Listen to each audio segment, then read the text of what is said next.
welcome to the Red Rain Podcast. Here is your host from Revenge of the Birds, Walter Mitchell. Little Rock Ledbetter. Welcome back, Cardinal fans. We're today have a special format. We're going to try for the first time to do a Revenge of the Birds mailbag. We have a number of questions that our members have asked, and we're going to try to answer them as honestly and directly as possible. So with that, Kyle is going to read the questions and cite the questioners, and he and I'm going to answer as best as I can, and Kyle will chime in when he's got a thought on it. So here we go. Let's roll. Yes, and I want to say right off the bat, shout out to everyone who came through in the comments section, because when you told me that we were doing this as an idea for a podcast, I wasn't sure how many people would come through. We got dozens and dozens of questions from people in the ROTB community that I took like a half hour to sift through. There's so many questions through here. Yes. We're going to condense some of the questions so as to save time, but we're excited about this. Absolutely, yes. Let's start off with one of my personal favorite questions. This is from our friend KDean75. Do the Cards need to draft a number one cornerback? And they comment, I would posit that no, they don't, because that's why they drafted Garrett Williams last year.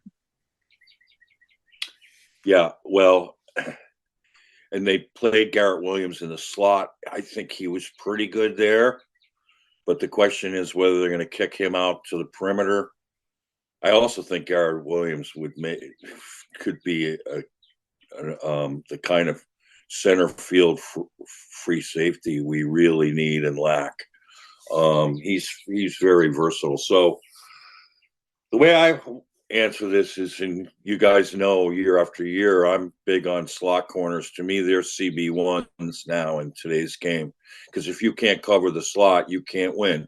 And that's why we went 0-6 in our division. We couldn't cover any of the guys in the NFC West. I'm so sick and tired of Tyler Lockett scoring touchdown after touchdown against us. I'm so sick and tired of Debo and Ayuk and and then don't even mention Cooper Kupp and now Puka Nacua. Jeez. And you need multiple slot corners now in this division. You can't just get by with one. Now, K. Dean mentioned Catrell Clark as a candidate in there, rightfully so. And I hope that Catrell will, show his versatility. But to me, the guy I want, and I'm hoping that we'll have add picks to, in the first round or early second round, is Mike Sarenstill from Michigan. Nobody's mocking him in the first round, but I have a feeling someone's going to take him in the first round. The kid is special. First of all, he's 2-year captain at Michigan. That's outstanding in itself. And he's the best slot corner in the draft. So, that would allow us some flexibility.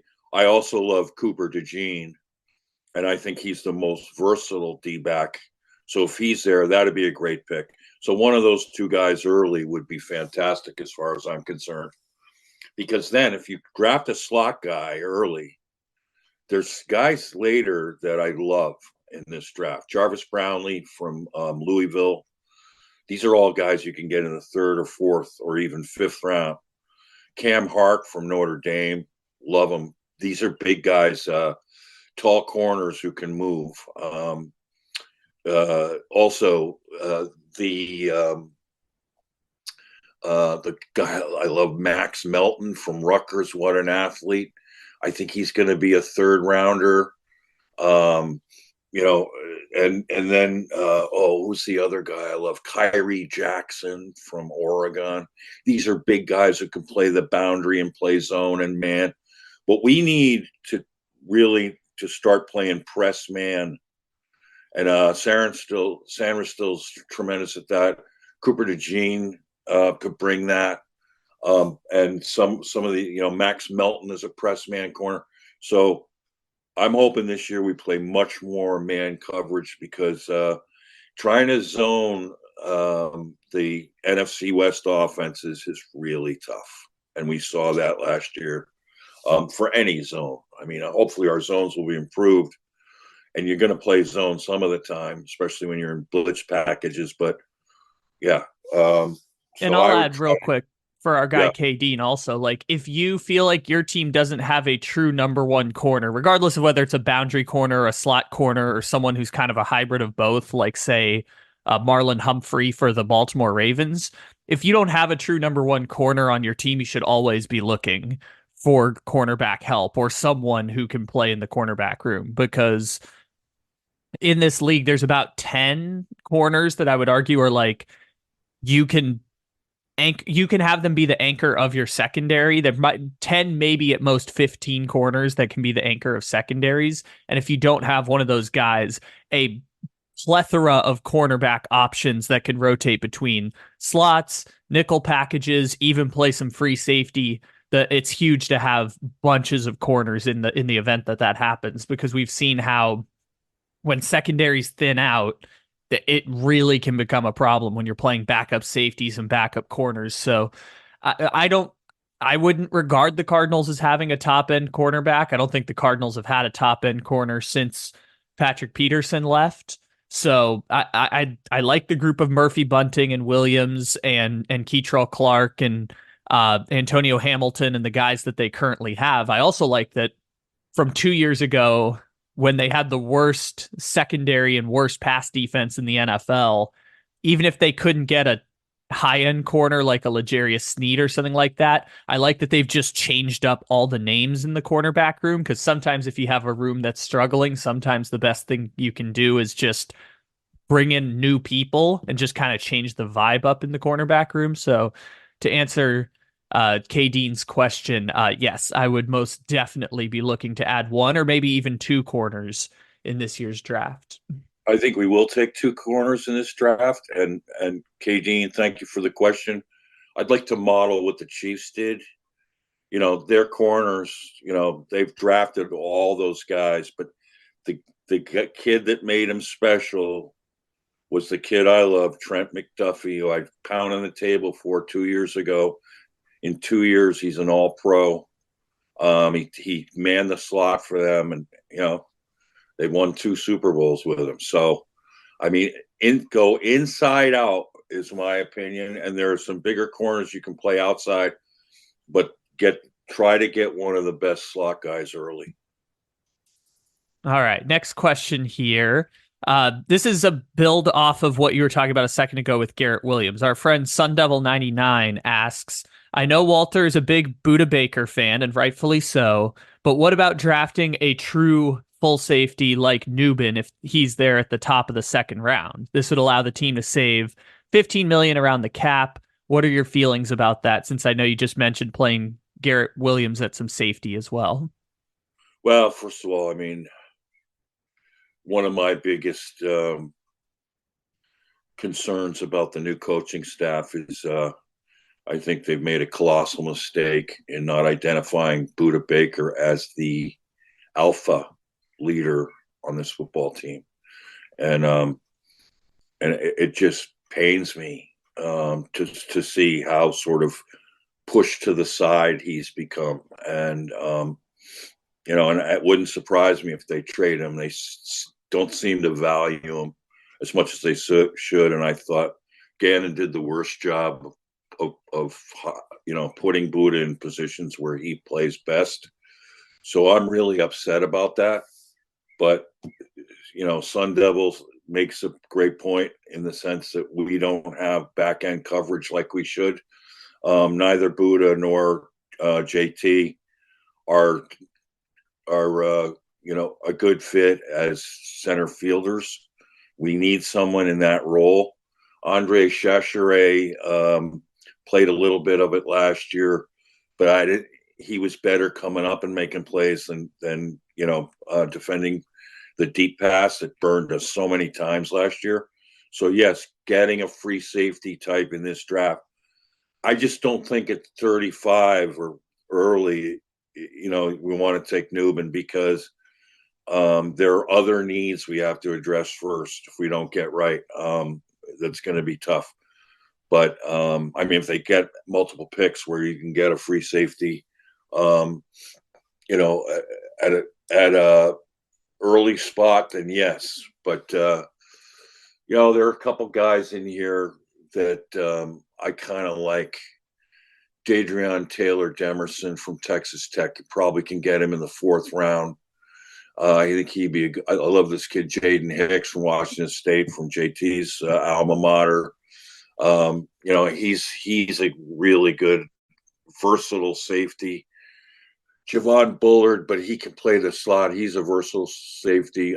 I'm not sure he's the deep guy you want, but and Kalen Bullock at USC is a ball hawk.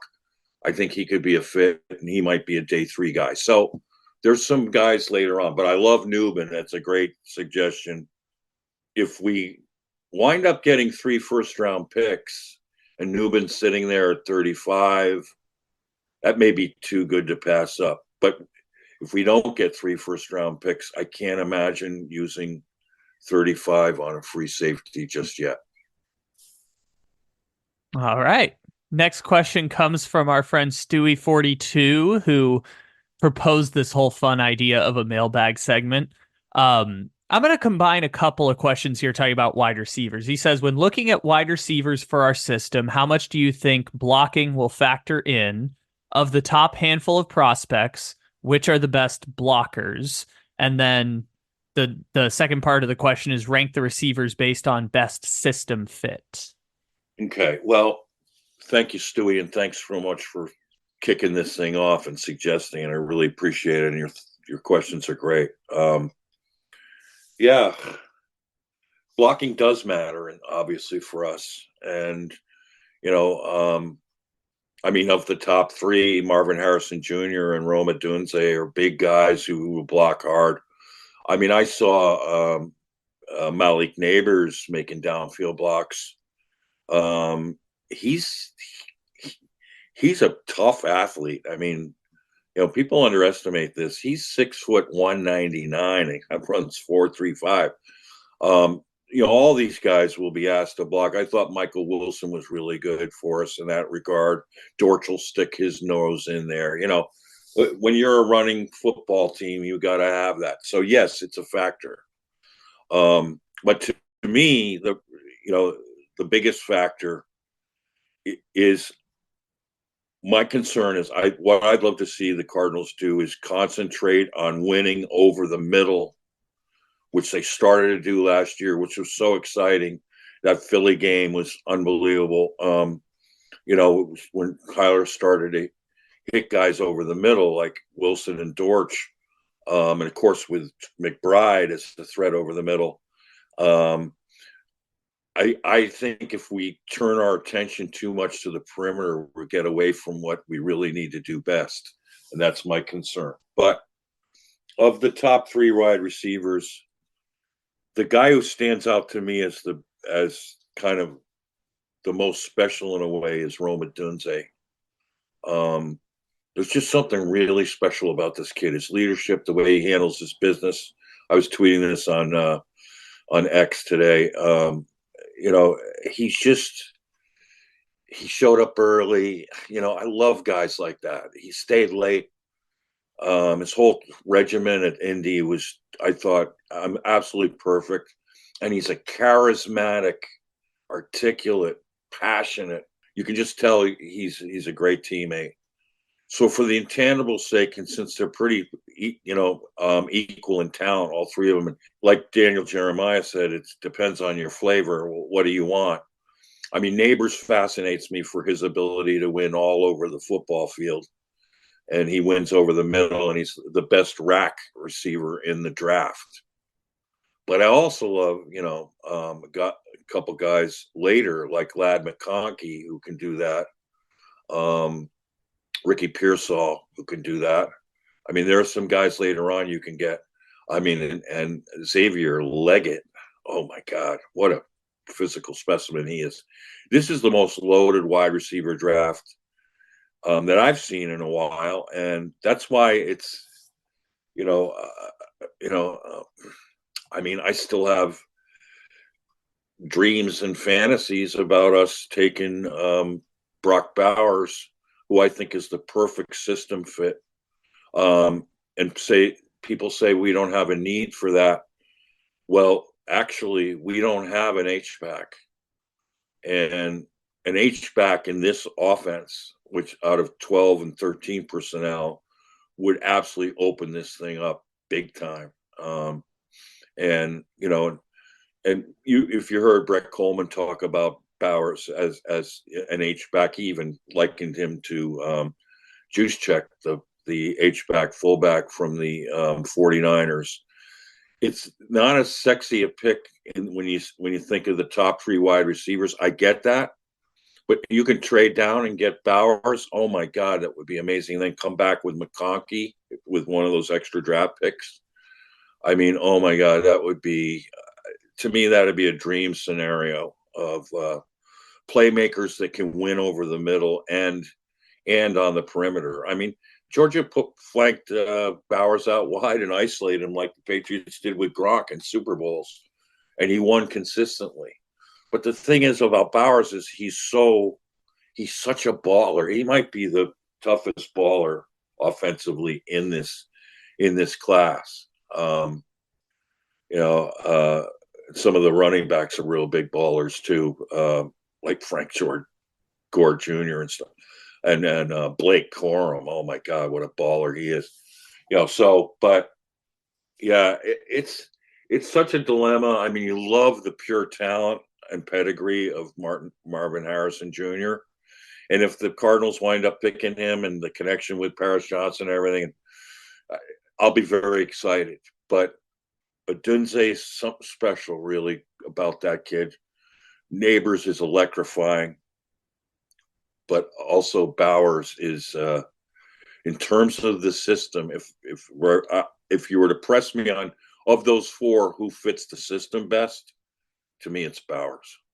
Well, let's keep talking about Bowers for a second, because we had a couple of Brock Bowers questions, including our friend Red C, who says, why is a cadre of Cardinal fans fixated on Brock Bowers? I understand his strengths as a prospect and the reliance on a second and even third tight end, but surely the team needs 2 tackles, guards, inside linebackers, 5 techs, edge rushers, wide receivers, not to mention 3 corners, and possibly a safety before they need 2 tight ends.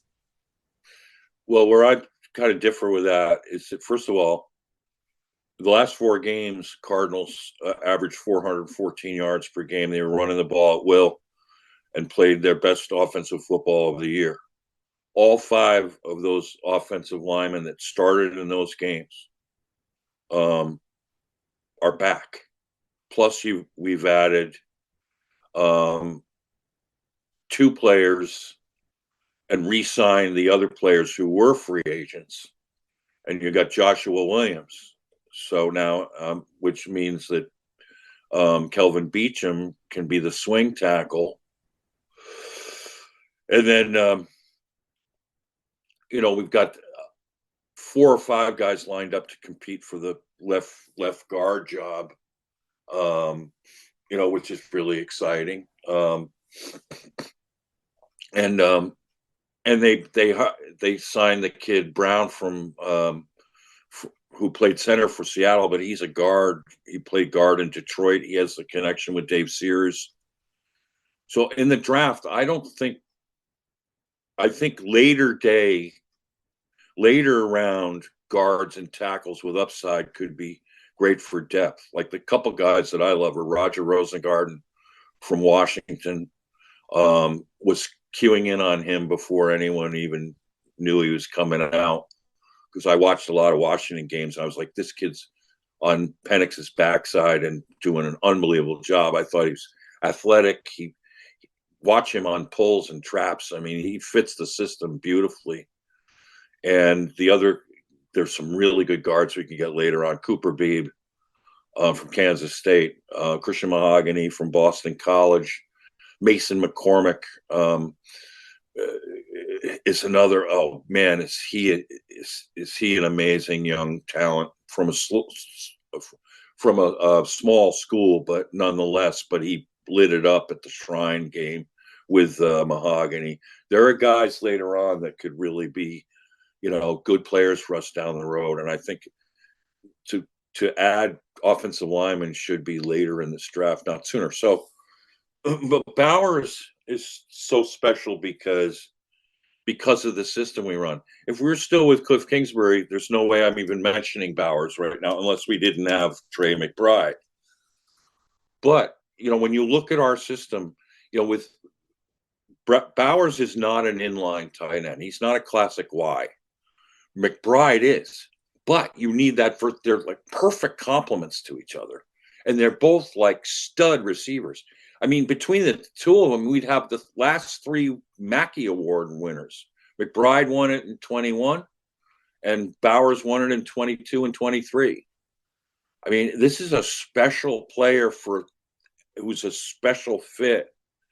And, plus, here's the other thing, was that Kyler, what really encouraged me to even think about Bowers is how great Kyler connected with McBride, which gives me the confidence that from day one, he and Bowers would be on the same page. And Bowers is 6'3". He's a big target. He's a big receiver, but who also you can move around. He can run the football. He can ISO block. He's a good blocker out in space. He could do all the things that Juszczyk does for the 49ers. And think of how unsung he is in their offense and what he does to help that offense click.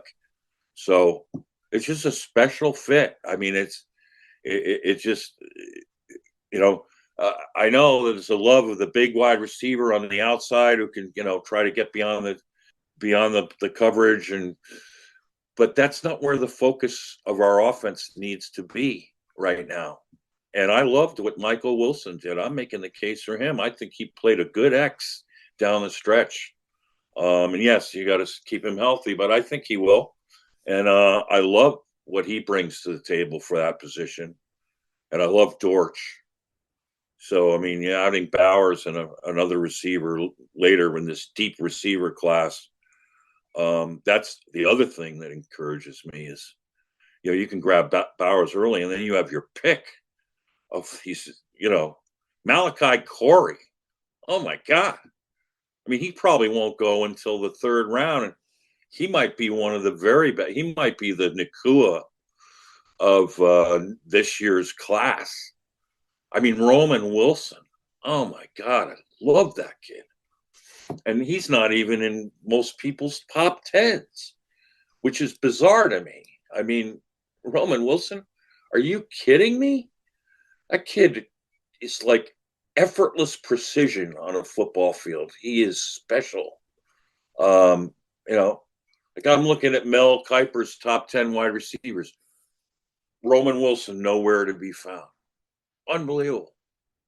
It's just so deep, and there are going to be surprises in there that Jamari Thrash from Louisville is going to be a steal for someone. Kid is a touchdown maker deluxe, and a lot of people don't even know about him. He's a baller too. So, yeah, that's where I am with the Bowers situation, and I'm going to fight for it to the end. But and knowing fully well of all the players that I've singled out each year, only one the Cardinals have taken. It was the one time they had the first pick, and it was Kyler Murray. So, yeah, there we go. And I second you on the Bowers stuff. Like the idea of playing 2 tight ends, especially in the offense they want to run, makes more sense now. And it doesn't necessarily preclude a run first, run dominant style of offense either. Like it's just more a form or fashion than it is anything else. Also, to our friend Stewie42, I hope that response also helped answer your question about which interior offensive lineman in the draft fit our blocking scheme best. Right. Good call. Yes, Stewie. Yeah. I named a few of them, and I think we're good on the offensive line. I know everyone wants us to draft offensive line early. We cannot ignore that we had the number 32 defense in DVOA in stopping the run and in sacks. So, I mean, it's lovely to add to the offense and everything. Let's just remind ourselves, all the players who were on the field, other than DJ Humphrey, who got hurt in one of those games, but then Kelvin Beachum came in and did really well in DJ's place. All those players are back from a team the last 4 games, averaged 414 yards a game, which was number 1 in the NFL during that span. We're not, we don't have to focus on offense as much as we do in this draft on defense. And I just add one more thing to the equation there about the Bowers thing, is that this is going to start a new trend. The Bills have started to do it with they had already Dawson Knox as tight end. He's a touchdown guy, deluxe, right? Well, they went ahead last year and drafted Dalton Kincaid. And you know what? The addition of Kincaid, which gave Josh Allen another safety valve release of any guy you could get it to under pressure, allowed the Buffalo Bills to have the fewest amount of sacks in the NFL, with like 24 in 17 games. Unbelievable. Add into the fact that the Buffalo Bills finally figured out their running game after like 5 years of it being so crazy that they just couldn't run the football except for with Josh Allen, and they couldn't do that in the regular season because it would expose them to injury. Right. They finally figured out the running game once they were able to run more of that 12 personnel set. Right. And you know how sack prone Josh Allen had been over the years. How did they do that? They focused on the running game, then they turned to play action, much more play action, just what the Cardinals are trying to do with Drew Petzing. Adding tight ends that defenses have to worry about aids and abets that cause. And I'm going to write an article about it because I started charting the teams with tight end, with good tight ends and correlating that to their sack totals. There's some real connection there. And once McBride got going in this offense, Kyler's sacks went down. And over the last 4 games, he was hardly sacked at all. But so it takes another guy out of the box.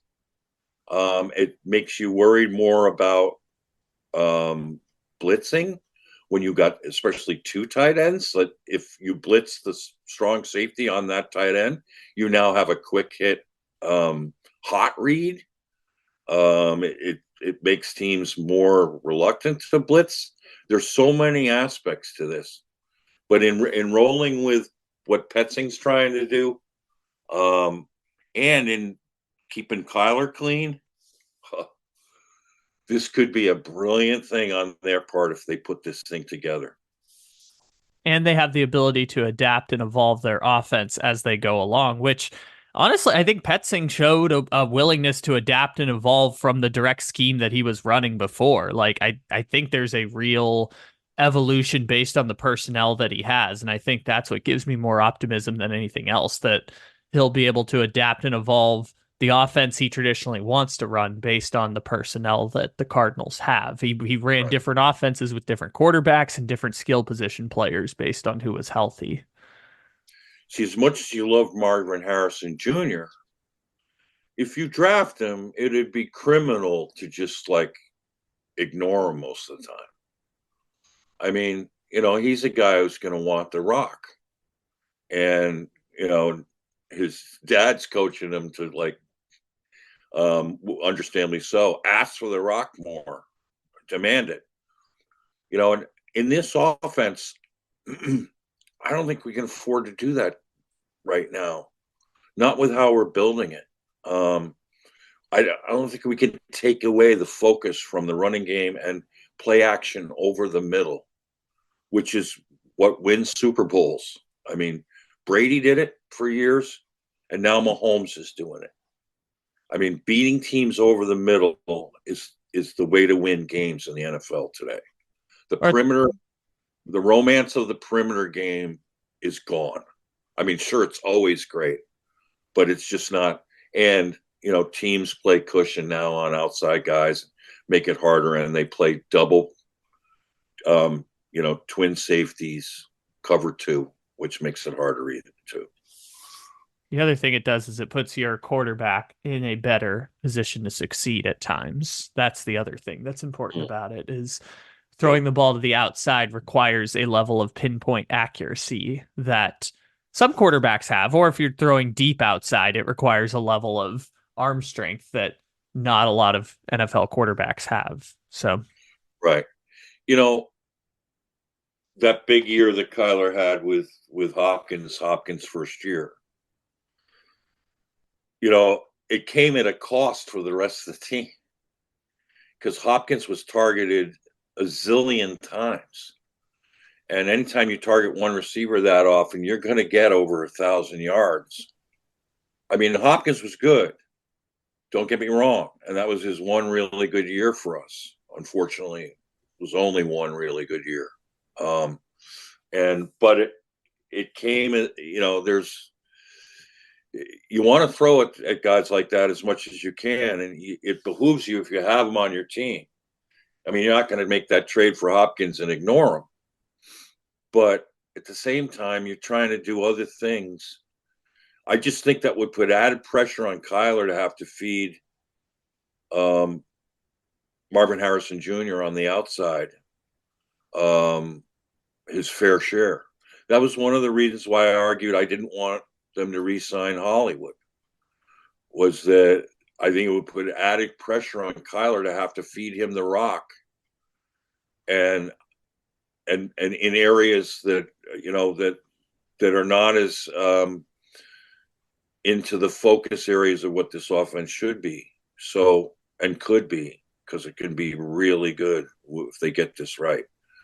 So if Kyler ever learns to float the pocket the way Mahomes does, the way Brady did, to buy that extra second and to create passing lanes, look out. I mean, in this offense, if you can play action and your quarterback can float the pocket like Brock Purdy does, too, Purdy is really good at it. And he's about the same size as Kyler. But you do it for two reasons: to buy the extra second, and you do it to create an open passing lane, so you're confident in what you're throwing at. Yeah. Our guy Jalen Hurts does a lot of it too. His problem is just he doesn't have the same accuracy as some of those quarterbacks that you mentioned before as well. Switching gears here, this is a different direction. Our friend AZ Simple Man 1 wants to know, will the NFL ever come out with a conclusion into the bad, toxic workplace that allegedly Michael Bidwill runs from his inherited billion-dollar cash cow franchise? And if the NFL doesn't, who in the media will step up for fans and get answers? Kyle O. Kyle O isn't formally in the AZ media anymore, but he wrote an article about this and kind of was very concerned as to why the Cardinals reporters, media guys, avoided all the tough questions for Bidwill in his cameo annual appearance on sports radio, which I then, I think we had Kyle on last week, and I think he agrees with this. I think Bidwill would not have done an interview without a quid pro quo. In other words, you're not asking me any of that stuff. And otherwise, I won't come on. So I said, okay, come on. We'll ask you all we'll give you softballs. AZ Simple Man and I have been on the same page for years about this. It's really tough because when your owner cheats, when your owner lies, when your owner is treating people in the building with disdain and creating an atmosphere that is toxic, as we've seen, and people are saying now, oh, he's a changed man. And well, good, because the spotlight's been on him to change. He got an F from the NFLPA from his own players All right. So they're well aware of it. I mean, it's a guy who's made some colossally awful decisions. And you can just list them. And Mike Florio on Pro Football Talk, NBC, has been on top of all of this. And yet Cardinal fans are chastising him. Like, I think Mike Florio was the best thing that could have happened for the Cardinals because he's passionate enough to respond to these ridiculous things that keep happening to the Cardinals. I mean, you can't make this stuff up. And he's drawing attention to it because it has to change. If it doesn't change, we're going to be the perennial losers that we saw the last 2 years. It's just going to happen that way. I mean, we play in one of the toughest divisions. We got a young coaching staff that, if they can match wits with Shanahan and McVay and Mike McDonald, wow, that would be a boon. But, we don't know if they can do that yet. Hopefully they can make strides this year. We were 0-6 in the division last year. But, they had to cheat to get Gannon. It's just one sucky thing after the next. And it creates a scenario where you either have to make excuses. I mean, we now have Cardinal fans who are like ranking on the Eagles for being upset.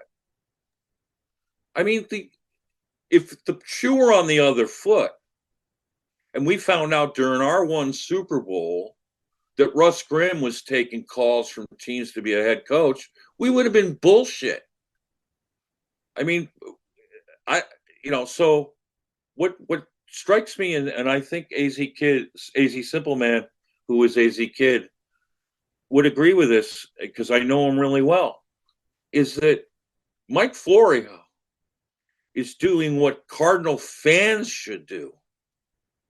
We got to put the pressure on, more pressure you can put on Bidwill, the better, because this has got to stop. I mean, and the Terry McDonaugh thing is a travesty. I mean, McDonough was awarded $3 million in damages in his, defamation suit yesterday, and we had this whole big argument on the site yesterday. It was stunning to me that more Cardinal fans are more sympathetic to Bidwill than McDonough. It's just unbelievable to me. Also, people don't seem to understand that the burner phone situation was cheating. I mean, it was egregious cheating. Some are arguing, oh, well, it was a self-imposed, suspension on Keim. So, it's not subject to league rules. And I'm like, you can't have it both ways. I mean, the NFL agreed because they were going to suspend him for 5 weeks. They agreed. You can't just say, okay, so because we suggested it, now we can break NFL rules. That's pure folly. So, I mean, this is a total mess. It keeps rearing its ugly head. And it's got to stop. I mean, what owner has put a homework clause into a $230.5 million contract? I mean, this guy is one of the worst decision makers, and he'll cheat, he'll lie, he'll do all those other things that cost the team. Cheating with Gannon cost us a 3rd-round draft pick last year. Now we're waiting for the shoe to drop on the burner phone situations and the allegations of workplace misconduct, which some fans are saying they can't take draft picks for that. The hell they can't. They took one from us last year for cheating. Yeah, did people just see that the 49ers just lost a 5th-round draft pick for accounting errors? Like, right. Yes, they will most definitely dock you draft picks over this. Most definitely. Right. And the thing is, Daniel Snyder didn't get a draft picks when he was going out, but he was going out. So I think that, with an owner that's still in place, the NFL is going to pound on that and make it. Also, the punishment is more devastating to the fans and the GMs when they take away your draft picks. It makes you bullshit, as well as people should be. If the fans in Arizona would be more like Mike Florio and want to address this head on and put pressure on Bidwill to step aside and let the football people do the job, and don't even do an interview anymore a year. Just put it in the hands of the football people. Because, here's a classic difference. The Patriots got an F on their training facilities. Okay. At the owners meeting, Gannon was asked about, your locker rooms, got an F on other, and he goes, oh, well, something's in the works, but I'm not allowed to talk about it. And, at the due time, we'll say something. All right. At the same meeting, down at another table, Robert Kraft was asked about his facility. And he said, yeah, we're building a $50 million new facility. We're taking care of that. He said, I didn't even realize the players didn't like our old facility until this came out. And that's a good thing. So, see, there's a plan right there. With Bidwill, all of it's always a production and an unveiling and a mystery. And you have to, like the draft with Kyler that was so bullshit, keeping everybody waiting. The Bears doing that with Caleb Williams. They already made the trade and moved on. This is what Bidwill does. He holds people and players and coaches in hostage. And then he wants to make this big production like he did with Hollywood Brown on draft day, which turned out to be an awful trade. Absolutely awful in every aspect.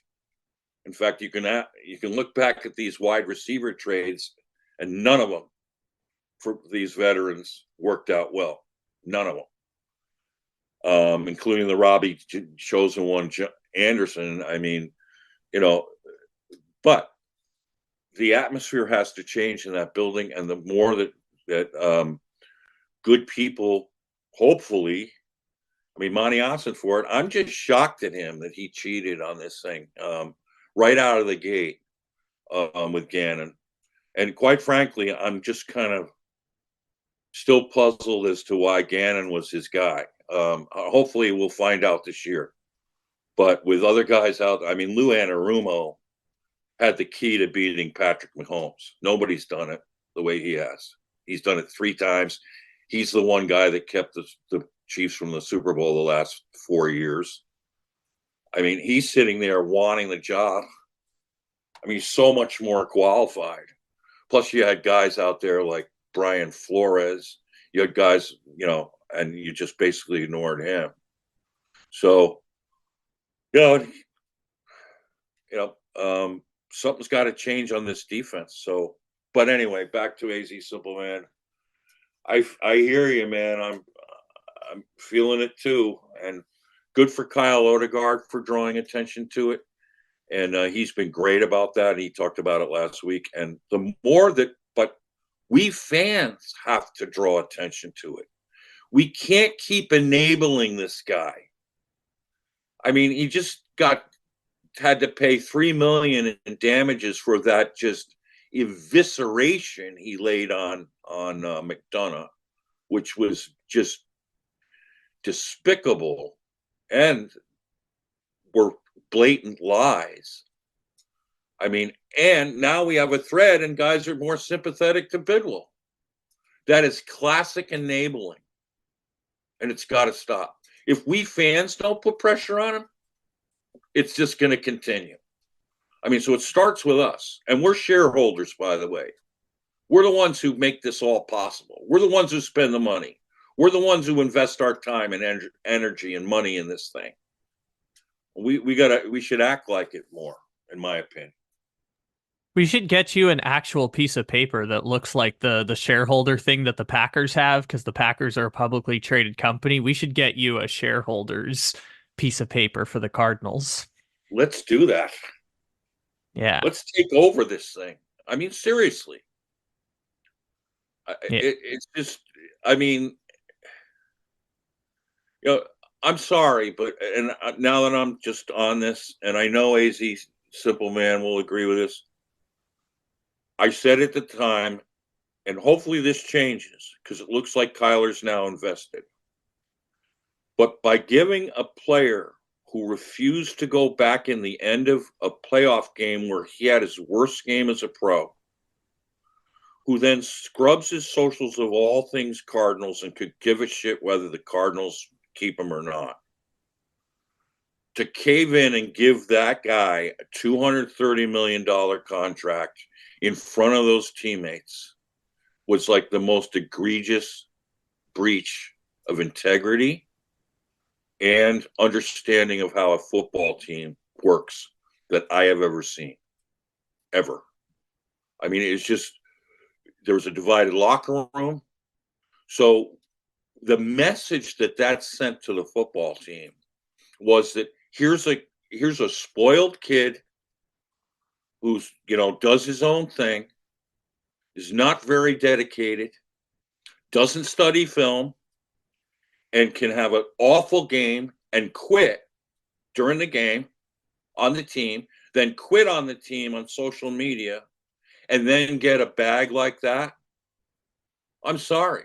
And see, here's the other thing with Cardinals fans, and I know AZ Simpleman understands this in ways that some other Cardinal fans don't think, is when are you going to stop making excuses for people? When are you going to stop avoiding the reality of these situations? And when are you ever going to understand what it takes to have a unified, galvanized team that's rallying around people rather than running away from them in disgust? So, I mean, I'm hopefully Kyler will keep going in the right direction. And it looks like he's starting to win teammates back. But how did he do that? Finally, he got invested. So now back-to-back years, who knows what's going to happen? But it cost a whole coaching staff. And I have an article coming up about Cliff Kingsbury. I'm not stopping with this. Is that Kingsbury's year with Murray, that 1 year, was the only bad year Kingsbury had in Arizona.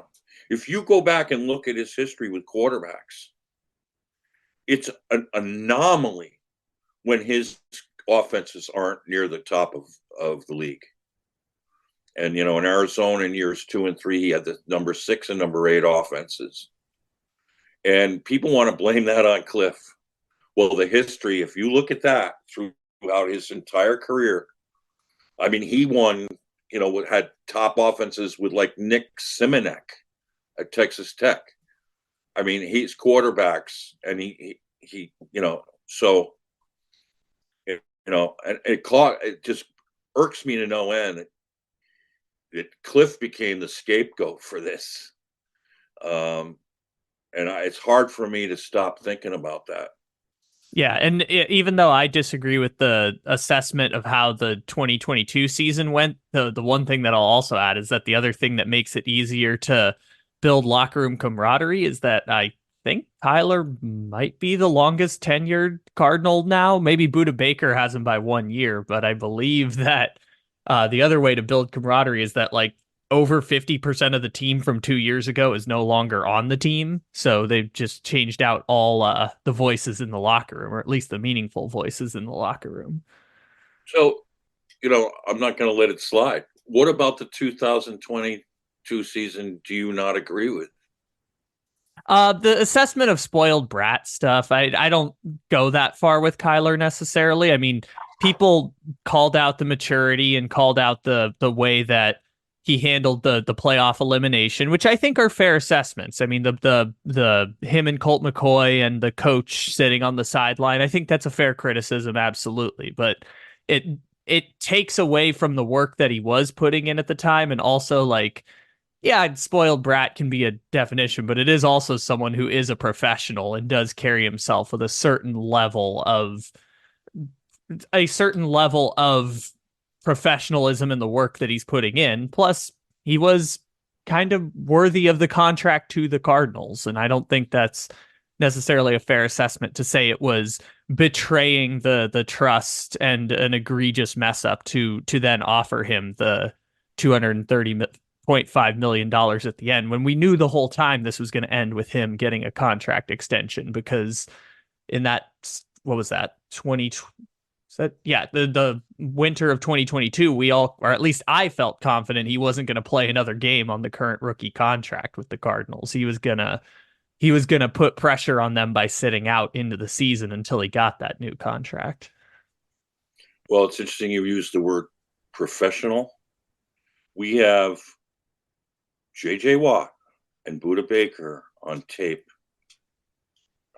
calling out players in the Cardinals building who were late for meetings, who weren't studying the way they should be. We know the late for meeting stuff was Kyler because of the reporting that Jeremy Fowler did. It got so bad, and I heard this from 3 different sources, all of which completely reliable, that the players were calling him a monster. A monster.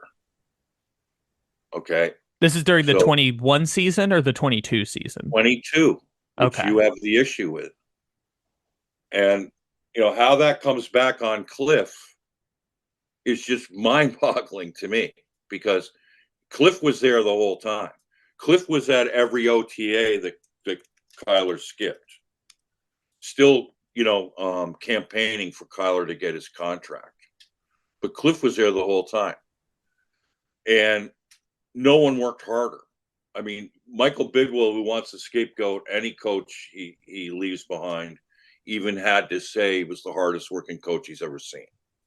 So you're firing the hardest working coach he's ever seen to suck up to the most irresponsible quarterback we've ever seen.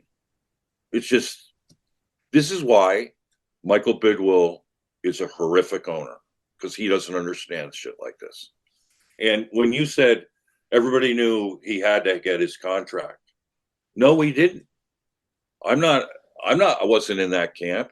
There were other people realizing this could be, and look at what the price we're paying for it now. We got to start a whole new rebuild because of this. He's got to start a whole new thing on our whole new offense. He's got to suddenly now buy in, which apparently he has, which is good, but he's getting paid, a king's ransom. He's even getting paid to do his off-season work to the tune of $10.5 million on top of anyone, more than anyone else in that building, which, by the way, some teammates would understand and, would object to that. I mean, they're not getting paid that kind of money to do what a franchise quarterback is supposed to do. But now all these, we can't sign an expensive free agent anymore. I mean, because of this and the cat salary cap and everything. No, they can sign free agents. It's that Bidwill is not willing to spend beyond the money that's there. And part of that is the dead money that they've been eating. Part of it is Bidwill seems really salty about having to pay Cliff Kingsbury that extension that he then had to fire him for. Like, he seems more salty about that than a lot of stuff. They have the finances to spend on free agents. They are choosing not to because they are running this by profit margins. And that's how you at times fall behind when you don't have that cash supply on hand that other ownership groups have to be able to navigate the salary cap and pay out signing bonuses and things like that. The assessment that they don't have the money, I don't think is there. It's that they are choosing not to spend the money. Willing, right. Agreed. It wasn't that way when they signed J.J. Watt and traded for DeAndre Hopkins. Yes, and that traded for Rodney Hudson. All that is gone now. All right, all that is gone. I mean, the person who gave the Cardinals an inkling of a Super Bowl was J.J. Watt. Once that surprising signing came through, oh my God, look at what that did for that football team and how it galvanized it. Yeah, it took gigantic mismanagement by the Houston Texans to essentially gift the Cardinals two Hall of Fame players, right? Like, it took catastrophic mismanagement to gift them JJ Watt in free agency because he should have never left the Texans at any point in his career, and to gift them DeAndre Hopkins by trading, a second round pick and attaching a bad contract to it. Right. So that's all over. Now we're, at the bottom of the NFL. And again, and in another rebuild that, this year's free agency, someone asked a question about it. This year's free agency, was overpaying for middle of the road free agents. I still can't believe Murphy Bunting got $8.5 million. I'd argue that every free agency is overpaying for middling free agents. I feel like everyone's team is kind of that case. It makes them better in the first year, but most cases, players that are worth a damn rarely ever hit the market. I think Christian Wilkins might have been that player this year, but he hit the market for different reasons. It's just the Dolphins absolutely were in salary cap hell. Well, I'll be able to answer this in context with some of the other questions because we got to take some of our members are asking about what are our priorities now after free agency. Yeah, let's talk about that. Yeah. So this is a question from Bird Dog for Life, which is asking about defensive tackle prospects in this year's draft class, since we just kind of mentioned it a second ago. Also, we had Flash 87 didn't necessarily ask a question, but was just talking about the edge rushing too. So what do you think about defensive lineman prospects, in particular defensive tackles? All right. So the answer to this is clear. We just came through free agency and we haven't done squat to address the worst pass rush in the NFL. We haven't done squat. And now everyone's talking about drafting wide receivers and tackles, offensive players. Why is that again? Because everybody wants to make Kyler comfortable. Okay. The thing is, we're never going to win if our defense continues to just suck every year. It's been awful. I mean, it's just been a travesty to watch. All right. And then we hire a defensive-minded head coach and we plummet to 32nd. I mean, as bad as we were before, we're even worse. So, and now we had one sack in the last 6 games. We were last in the NFL in sacks with 33. The edge rushers last in the NFL with 18 and a half sacks in 17 games. And the highest of which was 6 by Dennis Gardeck. Our interior rushers got almost the same at 13 and a half or 14 and a half. I mean, so we don't have edge rushers. The decision was made once again to stick with Zaven Collins on the edge. We didn't see it. We didn't see it. He was not a consistent edge rusher. And, I think once again, they're making a mistake because he's the best Mike on the roster. He's a thumper and he can cover. It's just unbelievable to me, that decision. All right. So now we got Zaven Collins, who had 3.5 sacks. I think he had 4 sacks a year before rushing from the inside, or close to the 3.5. Then you got BJ Ojulari and Dennis Gardeck on the other side. Ojulari, we hope, will have a big second year. But he, hit up, he was injured and out for training camp. And then he hit a rookie wall. Down the stretch, he had nada, which, was unfortunate. And then Gardeck was our best pass rusher and probably will continue to be unless we address this. And, it's not a deep draft in edge rushers.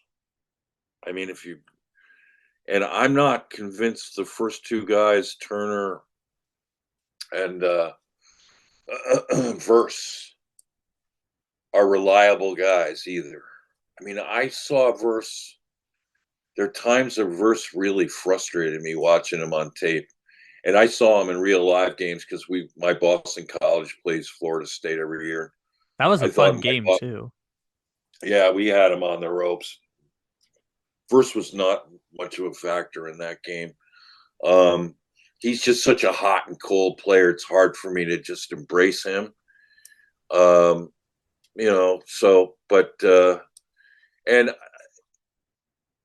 Dallas Turner is a great athlete. Just worried, why wasn't he more productive than what he was? I like the kid Braswell about as much. I think he's a little under the radar. I like Latu Latu a lot, but you got the medical issue there. If he slides down, you can get him. I think he's a system fit, and he could play the Reddick role. It's really disappointing to me why they didn't see. Here's another thing, why can't you get Hassan Reddick back? Yeah, you're fourth still in cap space with $26 million. That would have been huge for this team to get Reddick back, and all it took was a third-round pick. Yeah, and I didn't see what the numbers were in terms of what the Eagles were paying versus what the Jets were paying in terms of his contract, but I was surprised it was only a third-round pick, but I presume that meant the Jets took on more of the money. And, what was so glaring to me is I just keep, during the when we were talking our plans, Kyle, and you did a great job, and we had one of the most popular shows when you did the off-season plan. Thank you. You had a plan on the edge. The Cardinals don't seem to have a plan. And what's very discouraging to me was in the pre-draft process, we were both thinking of players who Gannon would pound the table for because he's coached them before. Gannon was not able to attract one single player he's ever coached before in this free agency. Not one. And yeah. To piggyback real quick, to answer Sun Devil 99's question, he asked about the two biggest needs outside of wide receivers. Do you believe that defensive tackle and edge rusher are those two most important positions? I think we need an edge rusher. We need to add an interior pass rusher. Okay. There's some intriguing guys there. There's some hybrid guys who can rush, like Darius Robinson. He reminds me a little bit of in some ways of a Chandler Jones Jr. Because Chandler played inside and out with the Patriots to begin with. This kid can do that. He's physical. He's angular. Like this kid, Marshawn Nealon from Western Michigan. He can go inside, outside. Brandon Dorlus from Oregon. He can go inside, outside. Mohamed Kamara, I really like on the edge as a defensive end. The other kid, from Penn State, Isaac, is a solid player. Love Chop Robinson. I think, Paris Johnson Jr. talked about how he's been working with Chop and thinks the world of Chop's talent, and it's there. He could develop really nicely. I was thinking, that at 27, if Chop Robinson was there, you'd take him. You've got to address this. I don't think they're going to do it with the first pick. So you've got to address this sooner rather than later. Take the best pass rusher possible from the edge at 27. Now, that's one of the reasons why I also want to trade down with Minnesota, so we have the 23rd pick in there. So if we wind up, I think, in my opinion, there are 5 outstanding playmaking receivers in this draft. You got MHJ, you got Roma Dunze, you got Malik Neighbors, you got Brock Bowers, and Brian Thomas Jr., who's the biggest home run threat of all. All right, so knowing that, knowing that 4 to 5 quarterbacks are going to go in the first 10, one of those guys is going to be at 11. I don't want to see the Cardinals trade back up. Don't want to see it again. I thought it was a mistake last year, and it was. I love Paris Johnson Jr. Now that we have him, I'm just glad we have. But they gave away 3 picks to do that, and valuable picks that could have been used on, like, Brian Branch. Dang. Still can't believe they didn't take him. Yeah, he wasn't worth 2 first-round picks is kind of the assessment, which is fine. You don't have to be worth it to make the trade. People make those trades all the time. It's just the value of the deal with the Texans, which looked like an awesome trade when they made it, looks less awesome now in hindsight because of the Texans making the playoffs and because of trading back up to 6. Right. Exactly. And, and the irony was people don't really realize is Paris Johnson Jr. could have very well been there at 12. Could have very well been there. And then maybe if it got closer to 10 and they got anxious, they could just flip one pick. Which I will also say in defense of Paris Johnson Jr., if he's a starting tackle for the Cardinals for 8 years, that is worth 2 first-round picks. Given the Cardinals' history of bad drafting, if he can be a starting tackle for 8 years, that's a hugely successful draft pick. Well, if you can afford them. Well, that's the game that you're playing. If he's a 4 and done type of player, those don't usually are 5 and done because the 5th-year option. If he's a 5 and done kind of player, that's not usually what you spend top 10 picks on. You spend top 10 picks on guys who are going to be there for a decade. I don't think of it that way, but I understand your point. Yeah. And, and given the context, I completely understand your point. So, but something's got to be done off the edge. And then, you ask yourself, what do they do with Zaven Collins? I mean, if you draft Chop Robinson, you're going to sit him? Or they're just going to keep shuffling in hockey lines like they did last year? That drove me nuts. Yeah. I mean, I didn't recall him taking Reddick out much at all in the Eagles. But instead, we have guys rushing in and out. What was bizarre to me was after making a good play, they pull guys off the field. Did it every time it seemed to me that Dennis Gardeck made a good play, even on a first down. Oh, there he goes off the field. I was just like, you cannot be serious. So, I mean, you can't get momentum and chemistry going that way. There's so many things wrong about this defense that's for another show. But yeah, the last thing I'll add too is that to answer the question from Bird Dog for Life and Sun Devil 99 about position needs and defensive tackles, I don't know what their plan is for BJ Ojulari, and so that makes it tough to figure out what exactly the best position is on the defensive line because I don't know what position they want to play Ojulari at next season. Well, he's weak outside linebacker, so. Yeah, but when he was drafted, they were saying he was going to rush off the interior. So it's, they're kind of moving it around right now. He doesn't have the body for that. They were going to put him in the Zach Allen position and it's been very confusing to figure out where he's going to go in there. Really? That's what most of the depth charts had him listed at, was as a defensive tackle rushing, not as a linebacker, but as a defensive end. Cameron Thomas, right? No, isn't it BJ? BJ's slight of frame. He's a smaller. He's an outside 34. So is he going to be in kind of the Gardeck role for this season? You think?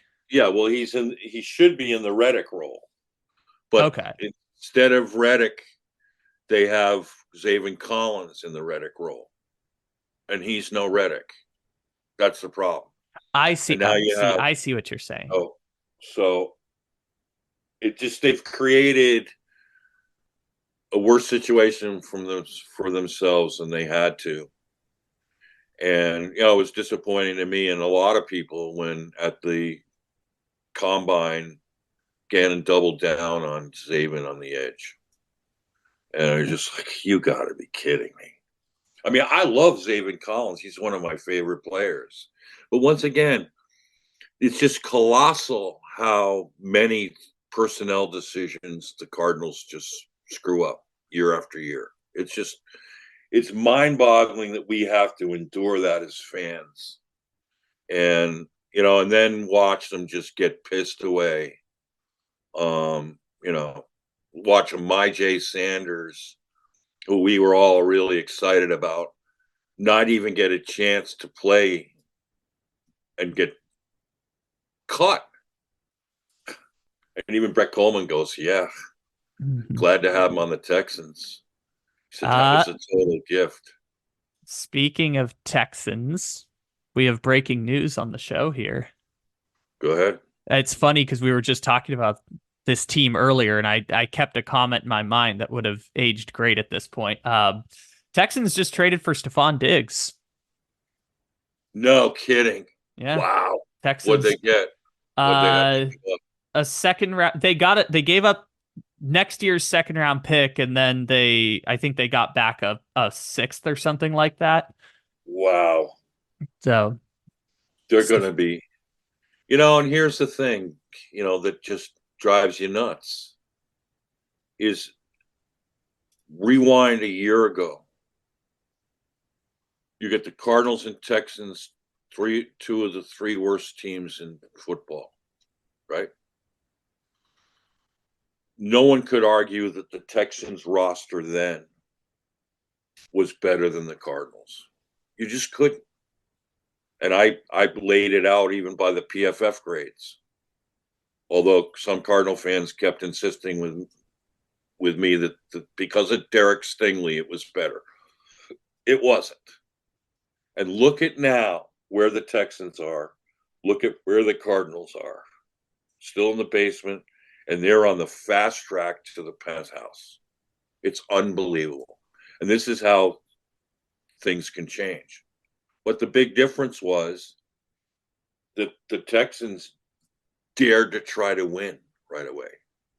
The Cardinals conceded, we're just going to lose, and which I think is, especially with the youngest coaching staff in the league, was a colossal mistake.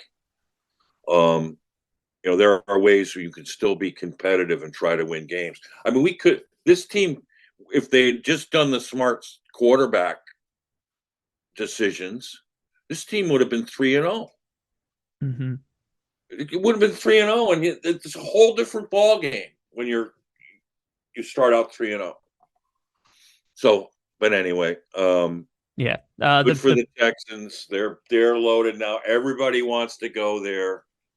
Nobody really wants to go to Arizona unless you overpay them. The So, other interesting thing is that the Texans traded the Vikings second round pick. So if you follow the path of the trade, they essentially got, if you get rid of the extra seventh round pick, they essentially got Stefon Diggs in exchange for trading down from 23 to 42. Right. Oh, and that's probably why they did it. Yeah, good for them. Yeah. Basically, they also got the sixth rounder from Buffalo, but basically they got essentially Stefon Diggs, a fifth rounder, and a sixth rounder in exchange for moving down from 23 to 42 in the first round this year. Well, look at their receiving core now. Nico Collins, who I love. Tank Dell, who I love. Now Stefon Diggs. And they added another receiver. Who did They they have get? Dalton Schultz. Dalton Schultz as a tight end. They added someone else, I think. Let's see. They have, I mean, they added Joe Mixon. Right, as a running back. Didn't they add another receiver this they offseason? they brought back Robert Woods, but you name the big ones. He's another one I really like. Yeah, their receiving room is Stefon Diggs, Tank Dell, Nico Collins, Noah Brown, John Mechie, Robert Noah Woods. Brown, right. And Mechie. Oh my God. And no, thank God he's healthy again. So they're loaded. Yeah. They are absolutely loaded. So, all right, back to the questions. Back to the questions. This one, a bunch of people had similar versions of this question. So Red Run and Kalua 83 and Since 61 all had similar questions that were talking about the position that is the most important positions for the Cardinals to draft this year. So the highest priority positions and which ones will improve the team the most. All right. Because of the way the draft works, I do concede that you can even trade down and get a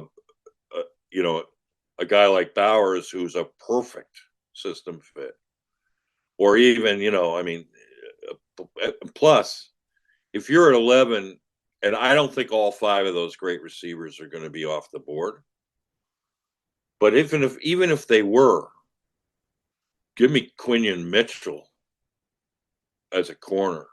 I mean, whoa. Or Terrion Arnold. I mean, those are the 2 best corners in this draft. Quinion Mitchell is just, he's going to be a game changer for anyone who drafts him. He's just so savvy. It's unbelievable. And so skilled. And the way he jumps routes, he's so nuanced. I mean, he just crushed it at the Senior Bowl. When scouts were wondering if he could play up to the competition, he dominated the competition there. And the best receivers and one of the best receiver classes we've known in quite some time. So, you got a guy like that right there. You also, I would love it if they went for Byron Murphy II. Although Johnny Newton, I'm wondering if Newton actually is a better fit for the Cardinals because of his pass rushing ability. He's the best interior pass rush in the draft. Now, recent mocks have Newton falling down into the 20s. I'm not sure that's going to happen. But even again, you could trade down from 11 and stockpile picks and come up with Johnny Newton and dress these and some of the best, Leatu Latu. I mean, now you got a little something going on defense and you're dressing the pass rush. It's got to happen. Kept waiting all off free agency for edge rusher. It's just really disappointing that with one of the weakest edge rushing drafts, we're now in a predicament where we really have to work it and take a risk on a guy like Latu who had the neck injuries. But, if the team doctors think he's fine now, and he's played 2 years and played at a high level and seems fine, then it could be worth the risk. But yeah, I mean, the way that I see it going is I think they're going to draft a playmaker first. Whether they stay at 4 or trade down, it's going to be one of the, top receivers. Or if for some fluke they think about Bowers the way I do, and others do, then maybe Bowers. But then it depends on whether they stockpile picks in there. Because now, if let's say they do get the 23rd and 27th, now you can stockpile defensive players. You can get the best pass rusher, and you can get the best corner. And if it were my money, if it was 23, I'd take Latu there or Johnny Newton if he's there. One of the best pass rushers. That's too early for me for Chop. But man, can you imagine one of the best receivers, then getting Latu at 23, and then Mike Sanderstill or Cooper Jean at 27. That would be a kick-ass first round. And then maybe I think Chop might be there at 35. Then you could get Chop there, or have flexibility to have my dream, which probably won't come true because I think Ladd McConkey is going to go in the first round now. I don't think he gets past the Chiefs at 32. So I'd be tempted to snag McConkey in there as well. But they're kind of boxed into a corner about having to address these defensive needs at positions that are thinning out very quickly. There's one inside defender that I think is kind of special who doesn't get a lot of credit is Chris Jenkins from Michigan.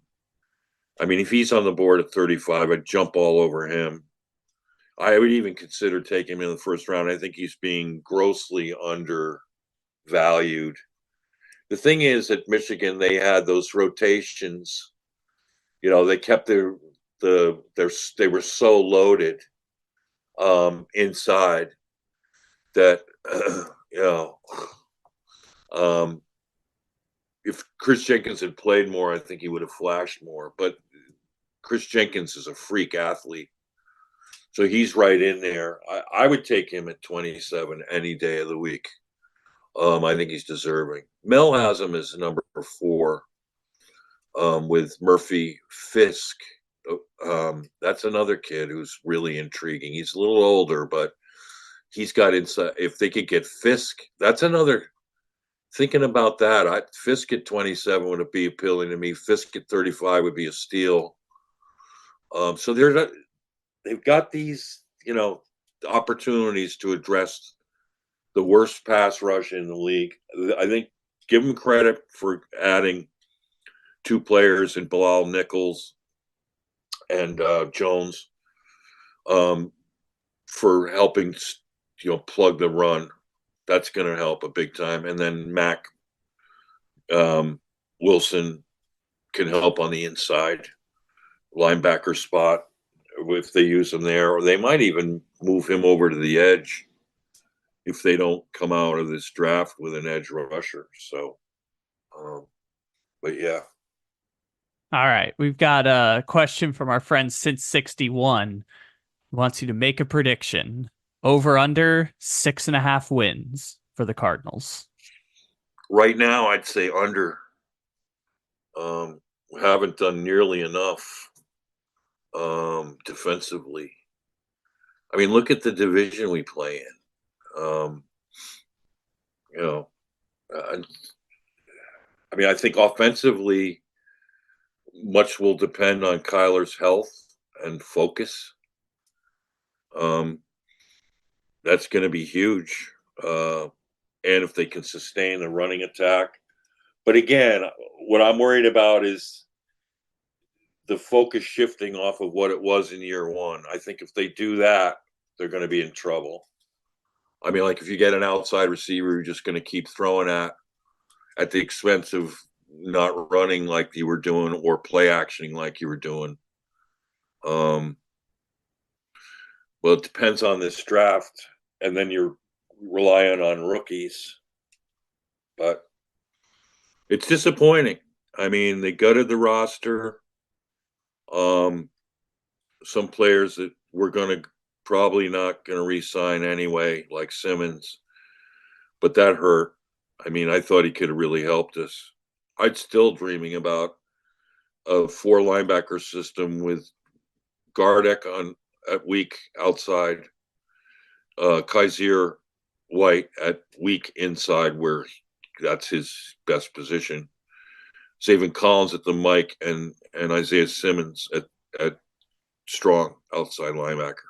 That would have been, in my opinion, a far superior, given the Cardinals a far superior chance to win and play well than what they threw out there. I mean, I still don't understand Josh Woods as an inside linebacker.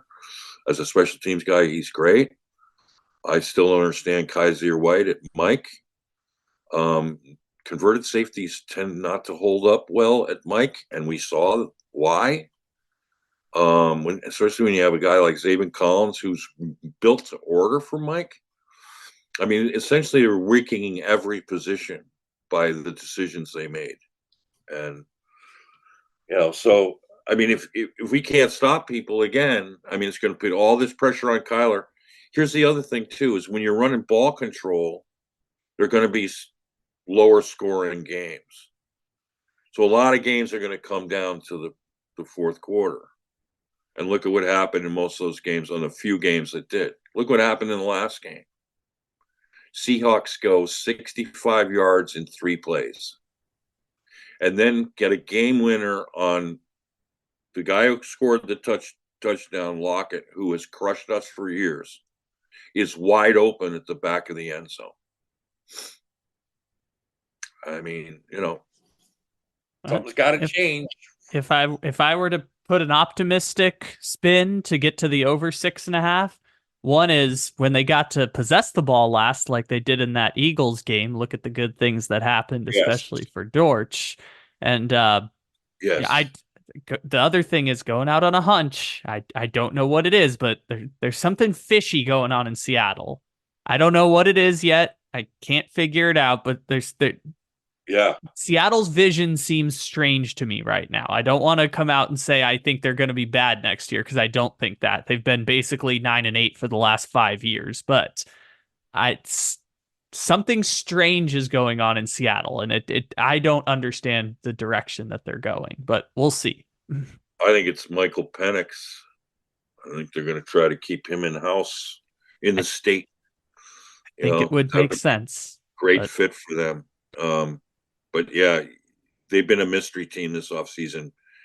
But I really liked the coach they hired. Oh my gosh. And they got the Washington coordinator uh oh as yeah, offensive yeah, yeah. coordinator, which makes sense for Penix. But anyway, yeah, I agree with you. Something's weird's going on there. But Yeah. We'll see what happens there. their roster is immensely better than ours right now. Yes. Right As it now. stands right now, I would agree with you. Let's go to one of my personal favorite questions, BG23. Do they address running back, who are the best fits to take over from James Connors as a bell cow back after the season? I want to jump in real quick and answer this question for BG23, which is to say, running back is one of those positions I will never criticize if you just take a 6th or 7th round flyer on a running back. Like just throw something at the wall and see what sticks. Like we'll rarely ever criticize a team for just throwing a 6th or 7th round pick at a running back because that's the position where you have the best chance of a 6th or 7th rounder turning into a star. Look at what Kansas City did with Pacheco. 7th round pick came in, better production than first round pick Clyde Edwards-Helaire. So never going to criticize if you just throw a 6th or 7th rounder at the wall and see what sticks. But also, I really like adding Michael Carter at the end of last season. Like I was really surprised the Jets let him go, and having him and DeMarcaro alternate with James Conner, I think is a great running back room. And DJ Dallas can run the ball. I know he's primarily going to be on special teams for the Cardinals, but I think they have a great running back room. Like that's, I think, maybe the strongest position they have on the team right now is the running back room. I don't think they need to touch that at this point because what they had at the back end of last season, once they added Carter with Connor, DeMarcaro, Carter, and then potentially DJ Dallas, I think that's a great running back room for the Cardinals. I love adding Michael Carter, and I'm excited to get him more touches now that now that he knows he's going to be with the Cardinals next year. That's awesome. Great answer. I concur. Although, because we have those 3 third-round picks, I mean, if Blake Corum's sitting there, it'd be really hard for me to pass him because Blake Corum is going to get picked 5th overall by Jim Harbaugh. He will never let Blake Corum go somewhere else. I know, right? Oh, that's great. Yeah, they'll. I mean, could be the heir apparent. Smaller in frame, but not. He is a tough nosed kid who. What did he have last year? 27 touchdowns. Yeah, he broke the Michigan record for touchdowns in a career. I mean, come on, man, that is awesome. Well, in a similar note, I'll throw in Sun Devil 99's last question, which is, what are your favorite offensive weapons to target after round 1? I'm going to ask you to name 3 people, and you can't say Roman Wilson, and Roman Wilson. All right. So you said it 3 times. So offensive players in general? Offensive weapons. Weapons. Okay, so skilled guys. All right. I think he's kind of saying running back, receiver, tight end. Yeah. Well, Xavier Leggett, I think it's going to be special. If Vlad McConkey makes it to 35, I'd snag him up quick. Man, he ran a 4.3 something. I didn't realize he was that fast, and he is shifty. He can play anywhere on the football field. Yeah, I mean, I like those 2 guys. Malachi Corley, love him. He's versatile, but he really wins from the slot. Love slot guys. Xavier Worthy is a blazer. His tape's up and down for me, but he's going to be a factor with his speed. I'm not as high on Keon Coleman. Adonai Mitchell, if he's there, I mean, he is a specimen Um, he's a pretty special player, to tell you the truth. I mean, he's big. He can get behind defenses in a hurry. He's a touchdown magnet. So yeah, another tight end I really like is Cade Stover. So if we have MHJ, I'd love to see the Cardinals get Stover in the third round. Like him a lot.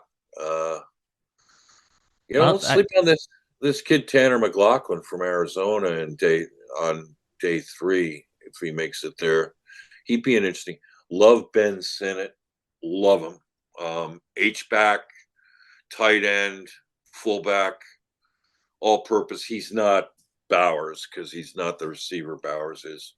See, that's the thing about Bowers is he's just such a fantastic receiver and baller, rack and yak, maven that it just makes you, and he affects the whole football team because of his toughness. I mean, we keep adding tough guys, and Sinnott's a tough guy. He's a baller. You keep adding tough guys, sooner or later, your fortunes are going to change because it rubs off on the rest of the football team. As for running backs, it's going to be hard to pick one. Like I said, Corum is special. I mean, there's so many good ones in this draft, but I don't see the Cardinals being able to draft them. Jonathan Brooks from Texas is potentially elite. Jalen Wright, Tennessee, is really good. Really good. I mean, I know the Cardinals are expressing interest. So they're doing their due diligence at running back. Trey Benson can scoot from Florida State. But I go back to what Kyle said about running backs. I love the room the way it is now. And so, I don't see it as, if there are good defensive players there where you want to take a running back, take the defensive guys. We need all the help we can get. Yeah, I get that for sure. And on a similar note to the conversation you were having about all the wide receivers that you just named, our friend Red Run had one last question, which said, with such a deep wide receiver, offensive tackle, and defensive tackle class, would it be advised to double up on these positions in later rounds? Tackle, definitely not. Okay. Defensive tackle, yes. And wide receiver, yes. We're going to get 2 wide receivers. See, here's the tantalizing thing about this, and reason why you could actually skip getting a receiver in the first round, which I know would just make fans irate. Because of the special, like, if you got, let me put it to you this way. If you drafted like Xavier Leggett in round 2, or actually if Vlad McConkey's there, home run, rush his name to the podium. I So mean, let's say you have, yeah, let's say you haven't drafted a wide receiver yet. You could get Vlad McConkey in the second round, and then in the back end of the third round, you could get Roman Wilson. Oh my God. I mean, the combination of those two, or Leggett and Wilson. Or also you could get McConkey and then Ricky Pearsall. I mean, oh my God. Here's the other thing is I think Brian Thomas Jr. is going to go top half of the first round. I don't see how he gets out of there because he's just he runs a 4.33. He gets behind defenses. He had 17 touchdowns. The guy is special, and he's not being talked about because the top 3 are commanding all the attention, and it's understandable. Those top 3, you can flip a coin, a 3-sided coin, and no one just yet knows how to differentiate them, except to know that they're each bring their own style. but the wide receiver class is just so deep. And like I said, they're like sleepers too, deluxe in this draft. Like Jamari Thrash, he's going to make some team really happy. From Louisville,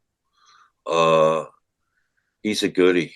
So yeah, the depth there is just so appealing that if Roman Wilson isn't on your top 10, oh, that means the draft class is pretty amazing. I don't think he is though, because Lad McConkey's barely in my top 10. So I do not believe Roman Wilson is in my top 10. It's just so many damn receivers. Well, we haven't even mentioned Troy Franklin, and he's probably going to be close to a first rounder. I love Troy Frank. Thank you. I knew I was missing on somebody. Imagine getting Troy Franklin as one of those two. Troy Franklin and Roman Wilson would revolutionize this offense, and both of them can win over the middle in play action. You know who I guarantee you is thinking about this same strategy? The Buffalo Bills. Why? Because currently I believe Andy Isabella is the number 4 receiver on the Buffalo Bills. So I would suspect they're going to take multiple receivers in this year's draft.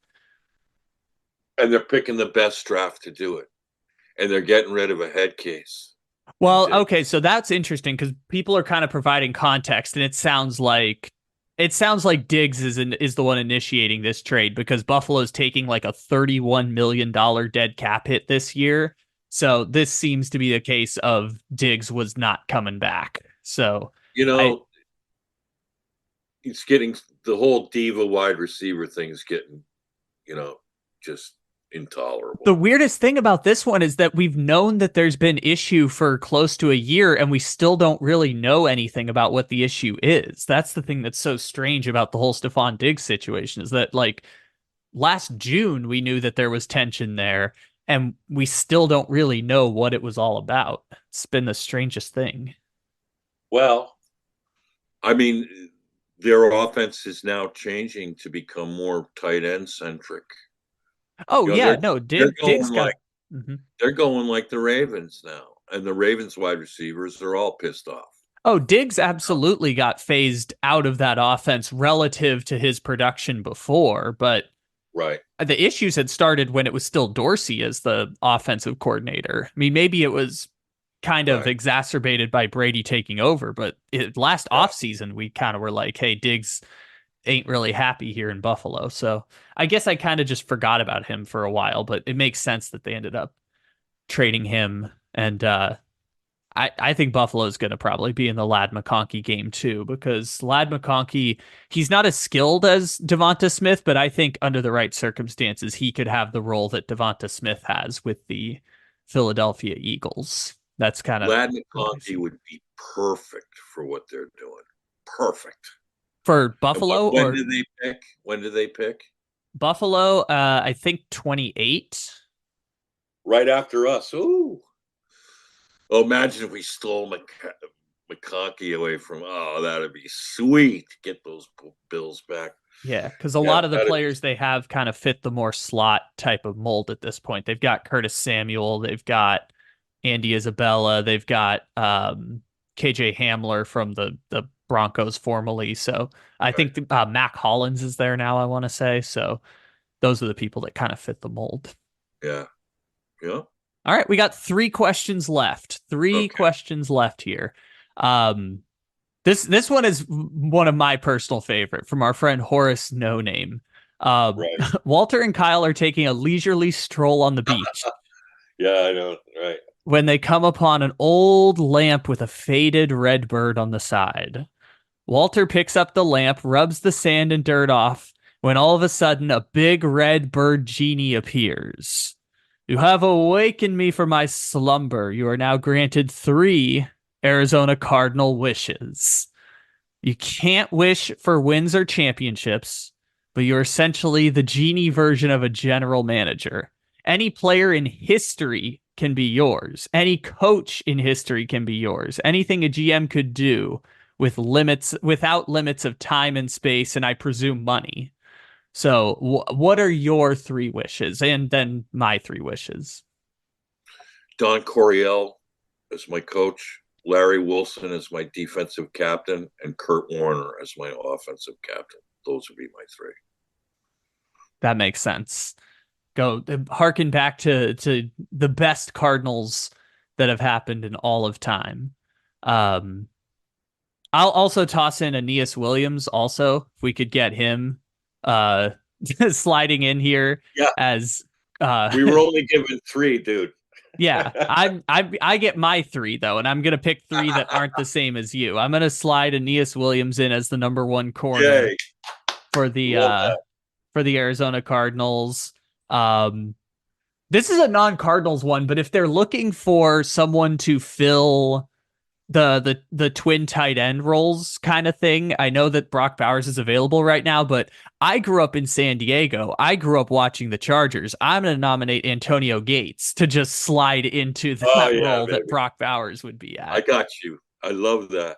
So I would nominate that there, and then I'm going to second the Don Coryell one as my third one, just because Don Coryell, obviously, connection to both of us between him going to the Cardinals and him getting his start at San Diego State and then with the Chargers and all that stuff. So right. Yeah, I'll second the Don Coryell choice for coaching. That was a good shout that I hadn't thought of until you brought it up.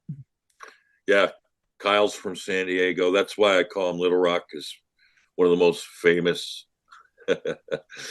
alums of San Diego State is Dwayne Johnson, The Rock. So, Kyle's San Diego. Now, Kyle claims he's no longer a Chargers fan. He can't take it anymore. Right. So I am a 7-year recovering Charger fan at this point. I only care about the Chargers just for the laughs and the fun at this point. But no, I am very much not a Charger fan at this point. Yeah, I heard that you no longer have any shirts that are powder blue. I do not. Somewhere in my childhood home, there is an old Junior Seau, like 1990s Chargers jersey there somewhere, and a Phillip Rivers one. But no, okay. I am not a Charger fan any longer. Yeah. And it's been long enough now that, the thing that I find great about the Chargers is that they still find a way to lose in some of the funniest ways over the past 7 years. Like, you can take the Chargers out of San Diego, but you can't take San Diego out of the Chargers. They've had some pretty funny losses. Right. And it was thanks to classic Cardinals incompetence that they screwed things up with Coryell that ended up getting him over to San Diego. So, yep. Exactly right. Unbelievable. And look at the job he did with Dan Fouts. Yep. Dan Fouts, Lance Allsworth, Kellen Winslow. Yep. Dan Fouts couldn't, had like cement shoes. He could hardly drop back. But he was so good with Coryell, man. He was like Jim Hart. Yeah. He was throwing BBs. A wonderful, wonderful offense and a wonderful man. So there's a good shout on your Don Coryell move. So I will nominate those as our all-time general manager picks. Our friend Andy Stand Up wants to ask you a personal question. He's curious about Walter's proudest professional endeavor and how you ended up at Revenge of the Birds. Oh, thanks, Andy. Well, I don't usually get a chance to say this, but an unbelievable student at Foxborough High School wrote to the Board of Ed to nominate me for Teacher of the Year in the state of Massachusetts. And I was one of the 7 finalists. And I did not get it, but all 7 finalists were invited to a ceremony at the State House in Boston, the historic State House, where we all met the governor, Deval Patrick, who gave us our certificates. the local politicians came down and gave me, like from the Massachusetts House of Representatives, I got a certificate with their seal on it, and everyone's signatures. And it was just such a surreal and proud moment in my career, but mostly because of the kid, Michael, Matt Carlson was his name, who, I mean, when people do things out of the blue that are, surprise like that, it's just awesome. And I really wasn't sure whether I should go through with it when he nominated me, and I got the nomination, and I had to fill out a form and go to interviews and stuff, because I'm very mindful that it's the students who make the teacher, and I like to focus being on them. I always have. So I didn't, but I felt to honor Matthew Carlson, I should go ahead and do it, and it got me that far, which was amazing to me. So yeah, being there with the other finalists from other schools, and I get pretty proud photo on the wall of that with Duval Patrick, who was awesome. He was great to talk to, and so yeah, that was pretty cool. And then at ROTB, for years I'd been writing articles at Arizona Sports Fans, and many years, and every now and then I'd contribute something on Revenge of the Birds, and Seth reached out to me and said, offered me the job, and so I left Arizona Sports Fans and came here, and I'm really grateful to Seth. He's been very, very good to me, and I've loved it here.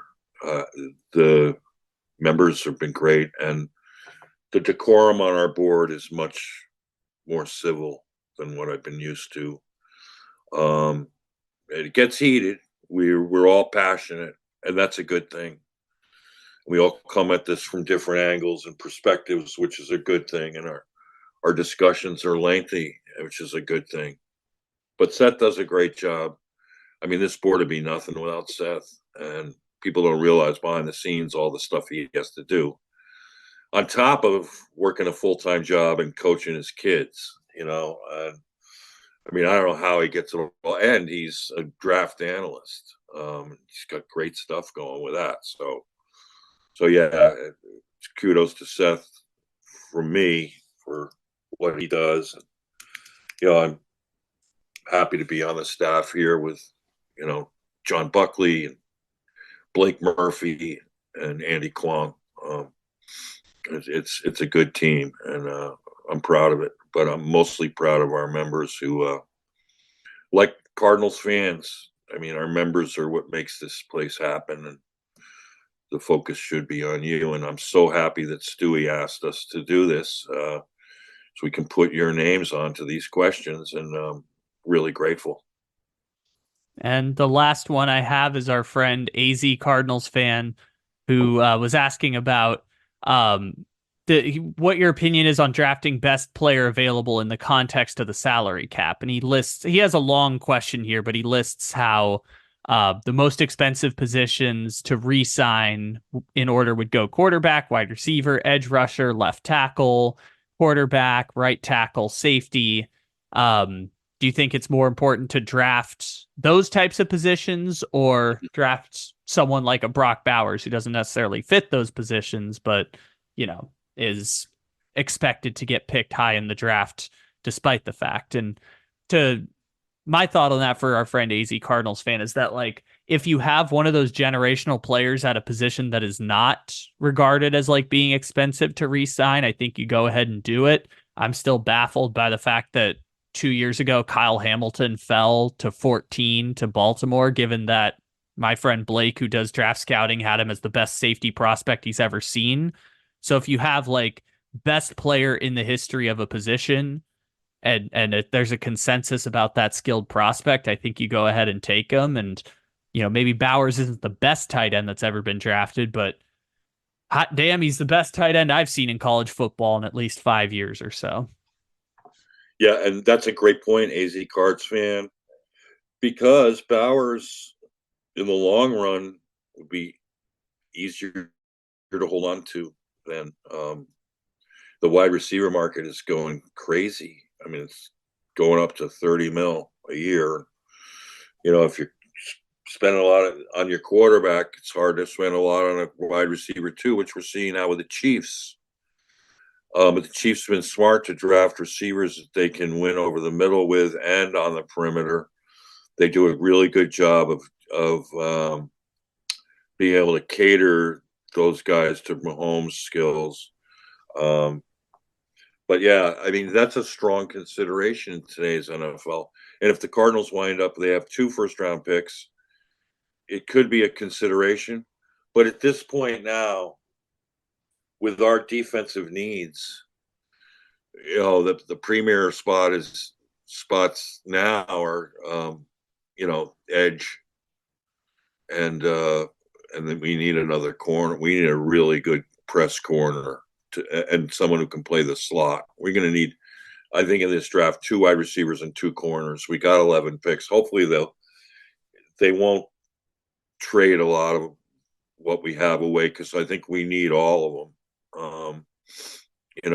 To build on. We need depth too now. I mean, our roster was gutted, and that's what happens when you gut a roster. Fortunately, it's not been gutted on the offensive side because of the O-line. We have everyone back, but it's a little thin now on wide receiver, and wide receiver is probably all they need on the offensive side of the ball, right? Like right. a guard an offensive guard like Mahogany would be nice. A running back would be nice, but they don't need to really fill those positions. Meanwhile, they kind of need to fill 4 or 5 positions on defense. Right. Well, they need an H-back, so we don't have one.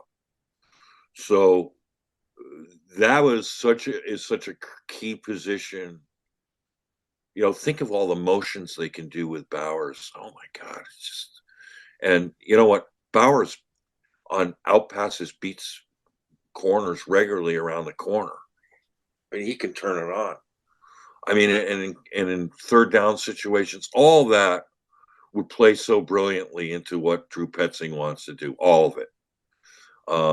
If you don't get Bowers, you can get Sinnott and others, but they're not quite the same. But still, we need a tight end, preferably an H-back, because Jeff Swaim was injured, and I don't know what his status is now, but he's in his 30s. It would be nice to get and actually, I think, a need to get another tight end who's an H-back to go with the ones we have and already have. I'm expecting 4 tight ends on the roster, and I think we have 3 of them now, with Wiggins, Elijah Higgins, excuse me, and the kid they picked up from Baltimore.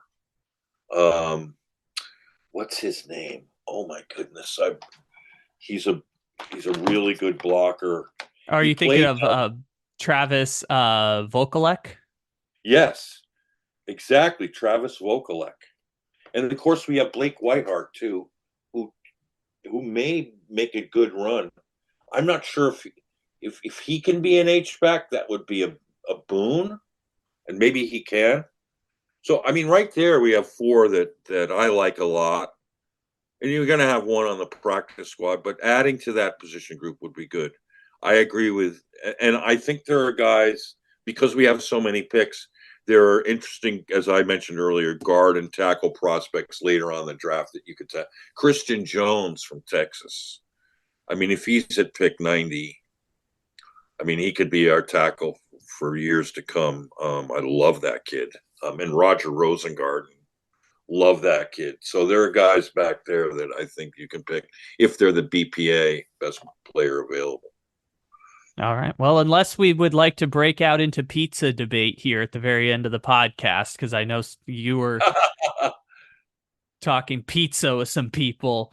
That is all of our listener questions, all 25, some of them combined for similar questions, but all of our dozens of listener questions have been answered here on this mailbag episode of the Red Rain. Well, this has been fun, and I'm so glad that Stewie 42 suggested it, and the enthusiasm for this was great. Let us know what we could do better. This is our first time around. I know sometimes I expound on answers, and if that bothered you, let me know. And I know I get passionate and a little ornery at times because I'm sick of losing. I'm 69 years old. I don't know how many rodeos I have left. I want to see some winning football, and I just want to see some good football.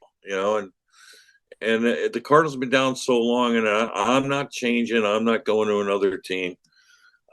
I'm a Cardinal for life. So are you guys. So pardon me, if I get a little emotional, because losing is painful. I'm still have pangs for that Seahawks game. God, would that have been great to send Pete Carroll off with a loss, a rare one. He's been a nemesis. I mean, I have such respect for Coach Carroll. I thought he's excellent. But losing the game in that fashion, a game that we were supposed to win, and then even having to wonder whether it was rigged, just sticks in my craw big time. And then to get on Twitter and see fans rejoicing was just awful for me. But so I do, I hope you can understand and put up with some of my emotions. But thank you all for being with us. Thanks, of course, to Kyle Little Rock Ledbetter. He was at his best always today. Thank you. And thanks to KDean 75, Stewie 42, AZ Simple Man 1, Red Run, my friend, Red Sea, my really good friend. All these guys are my really good friends. We're at it every day.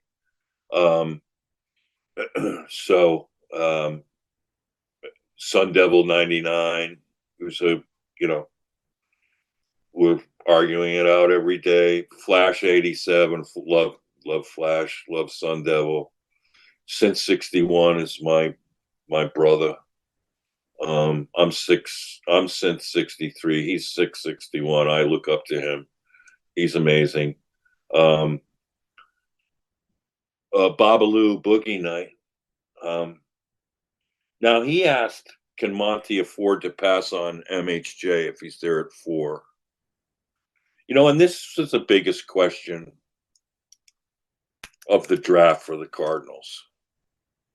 And I wonder how much of an influence of ticket sales and hype and stuff would factor into this.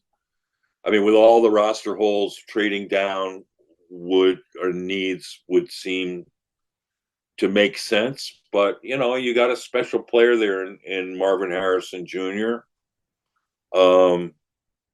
Like I said, and it's not a knock. Well, the one thing that worries about me about his game was watching him not play very strongly over the middle, which for someone of his pedigree and caliber surprised me. And I still don't know what he was doing on one of those first plays in the Michigan game. And not only did he not even run a route, he didn't even chase after the interceptor. And I thought his body language in that game really turned me off. And I'm a believer in body language because I think it's how the and it's not always like that with him. Don't get me wrong. But for a game of that magnitude, I would have expected him to be psyched up. He's just very chill. And to me, too chill. Like his approach to this offseason. was too chill. Now he's meeting with the Cardinals this week. So, and quite frankly, because of the talent, I'd get excited if they took him and stay.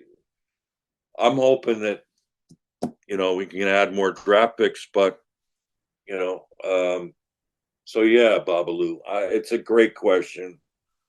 I mean, so many fans will be excited. I'll be excited for them because they've been wanting this kid for 2 years and hoping the Cardinals would lose so we could get him, and they're in a position to get him.